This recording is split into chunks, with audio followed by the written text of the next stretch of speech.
नमस्कार, बहुत स्वागत है आपका। आप देख रहे हैं 24 ज्योतिष आसान उपाय। घर में बिलपत्र का पेड़ होना सही होता है, शुभ होता है या अशुभ? आइए जानते हैं विस्तार से। भगवान शिव को प्रसन्न करने के लिए उनकी पूजा में बिलपत्र का प्रयोग का महत्व बहुत है। माँ लक्ष्मी को भी बिलपत्र अर्पित किया जाता है उनको प्रसन्न करने के लिए। लेकिन घर में बिलपत्र का पेड़ लगाना सही है या नहीं? देखिए, शिव पुराण में एक वर्णन आता है कि घर में बेल का वृक्ष लगाने से, यानी जिस स्थान पर बेल का वृक्ष होता है या पौधा होता है, वह स्थान काशी तीर्थ के समान पवित्र और पूजनीय हो जाता है। ऐसी जगह पर सभी प्रकार की तंत्र बाधाओं से लोग मुक्त रहते हैं। जिस घर में बेल का वृक्ष हो, वहां रहने वाले सभी सदस्यों को अक्षय पुण्य की प्राप्ति होती है और कभी भी चंद्रमा बुरी दशाओं में भी बुरा प्रभाव नहीं डालता, बल्कि चंद्रमा सपोर्ट करता है। जिस घर में बेल का वृक्ष होता है, पूरा परिवार समाज में उच्च सम्मान पाता है और घर की अलग अलग दिशाओं में बेल वृक्ष का अलग अलग महत्व होता है, फायदा होता है।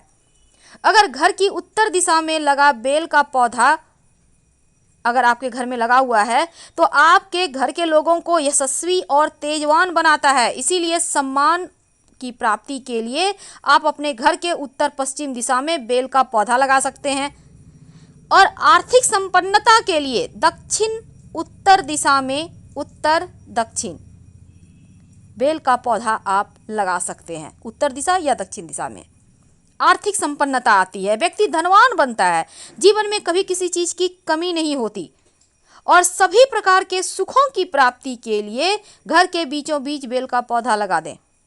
ऐसा घर परिवार के सदस्य के बीच प्रेम भाव रहता है, किसी तरह का दुख शोक नहीं आता, घर में क्लेश नहीं होते। वास्तु कहता है कि घर के प्रांगण में बेल का पौधा होने से आप सभी प्रकार की नकारात्मक ऊर्जाओं से बचे रहते हैं और इसीलिए नियमित रूप से बेल के वृक्ष की सेवा करनी चाहिए और घर में तुलसी का पौधा रखने के साथ बिलपत्र का पौधा भी रखना चाहिए।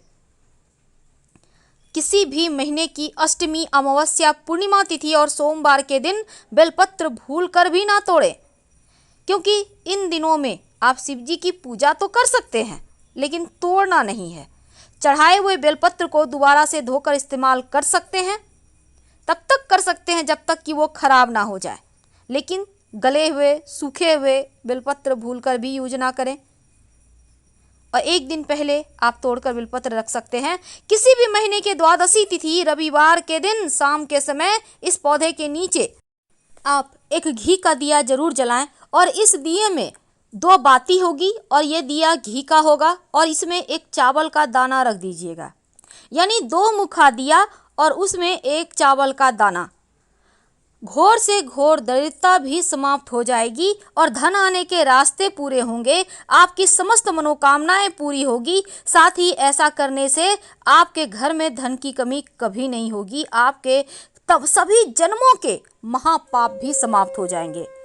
बेलपत्र के वृक्ष के बारे में एक और बात कहा जाता है कि पापी से पापी व्यक्ति का जो मृत शरीर होता है, अगर बेलपत्र के पेड़ के नीचे से गुजरे तो ऐसा होने से उनके समस्त पाप नाश हो जाते हैं, समाप्त हो जाते हैं और व्यक्ति मोक्ष को प्राप्त करता है। तो बेलपत्र की महिमा बहुत है। आप अपने घर के मुख्य दरवाजे के बाहर लगा सकते हैं। बेल का पौधा सबसे अच्छा रहेगा। हर हर महादेव।